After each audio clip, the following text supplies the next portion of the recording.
போக்குவரத்து சமன்களுக்கு 70 விழுக்காடு வரை கட்டண கழிவு நவம்பர் 1 தொடங்குகிறது.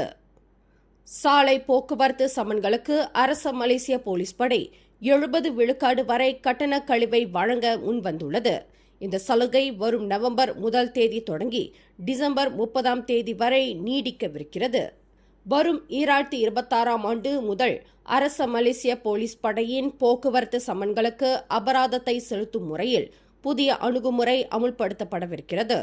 அதற்கு முன்னதாகவே நிலுவையில் உள்ள சமன்களுக்கு மக்கள் தீர்வு காணும் வகையில் 70 விழுக்காடு வரை கட்டண கழிவு வழங்கப்படுவதாக உள்துறை அமைச்சர் டத்துஸ்ரீ சைஃபுடின் நசுட்டியோன் இஸ்மாயில் கடந்த அக்டோபர் 22 அறிவித்திருந்தார். மேலும் செய்திகளை தெரிந்து கொள்ள கீழே இருக்கும் பெல் பட்டனை அழுத்துங்கள். உங்கள் மகிழ்ச்சியை வெளிப்படுத்த லைக் மற்றும் ஷேர் செய்யுங்கள். தொடர்ந்து திசைகளோடு இணைந்திருக்க சப்ஸ்கிரைப் செய்யுங்கள்.